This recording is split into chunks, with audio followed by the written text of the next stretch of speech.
Hello, my name is Rachel, and I am the Thrifty Crocheter. And I'm doing this in the evening, well, late afternoon, early evening, because I had a very busy day.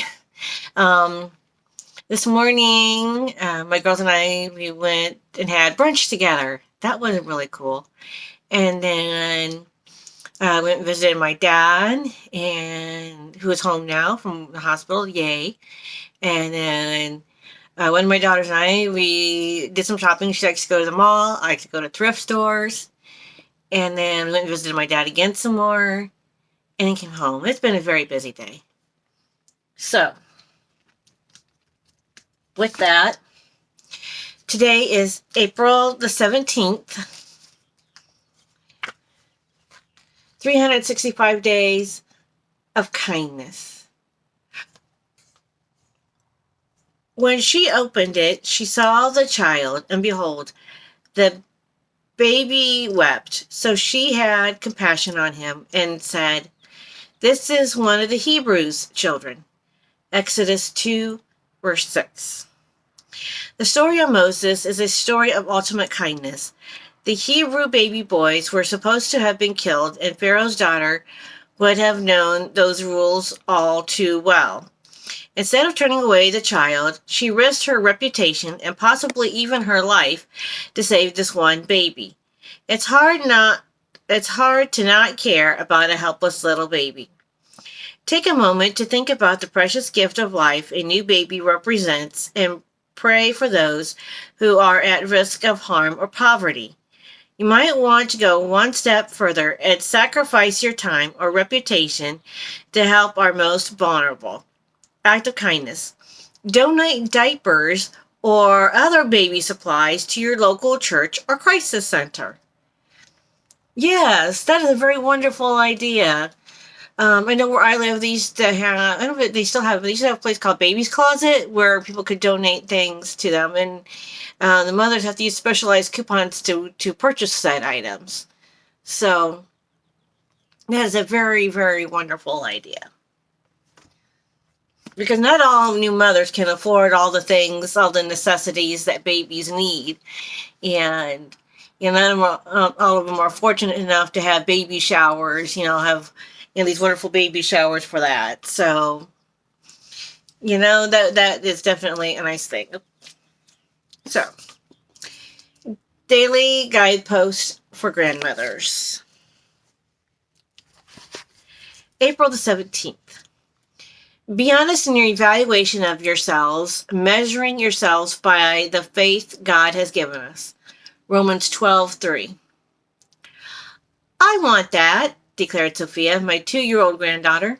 She had chosen I don't know how to pronounce this, pluot, P-L-U-O-T, a reddish-colored sweet fruit that is a cross between a plum and an apricot. Now that's an interesting combination. We were at French Market Produce, a wonderful open-aired seafood and produce market in Mondeville, Louisiana. Tables were piled high with dark green seedless watermelons, pink-skinned nectarines, oversized sweet Vidalia onions, and jars of local honey. Large green ferns hung from the rafters, and wafting throughout the market was the pungent aroma of boiled seafood. We bought our pluot and walked over to a bench next to the snowball stand. Sophia took a bite, the sweet juice running down her chin. Minutes later, an elderly gentleman sipping a spearmint snowball sat down beside us. A spearmint snowball. Now that sounds interesting. Spearmint and ice. And I'm thinking a snowball like a ice cream cone or a spearmint, and I don't know. That sounds interesting. Okay. Whew, he said. Shopping with my daughter and her boys gets a bit hectic. Those boys go a mile a minute. I know what you mean. I was going to buy them snowballs. He shook his head, but those boys have better things to do. Don't sell yourself short, I said. We're important to our grandchildren, even if they're too young or too busy to know it. Some of my fondest memories are of my grandmother. I remembered her helping me get dressed on chilly winter mornings in front of our fireplace. One Christmas, she ate all my homemade cookies that my brother and sisters wouldn't eat. The gentleman stood up to leave. Time to go? I asked. He winked at us. I'll be right back. I know a couple of boys who just love a snowball. Lord of the young and old, help me to see the value in my relationships with others, especially my grandchildren. Melody Bonnet. That's really nice. Yes. Try to spend time with your kids and grandkids, and you might surprise yourself, but you guys can learn from each other. You just might be surprised. Illustrated Words of Jesus for Women. April 17th. Lighting the Way. You are the light of the world. A town built on a hill cannot be hidden. Matthew 5:14. We live in a world that strives to be, quote, politically correct, unquote. Unfortunately, that's true. Because of that, some Christians let their standards and even their beliefs be compromised so they can feel more comfortable with the world. Sad, but to some extent true. That is so sad these days. Of course, you don't want to be antagonistic or mean in how you treat others, but your light should never be hidden.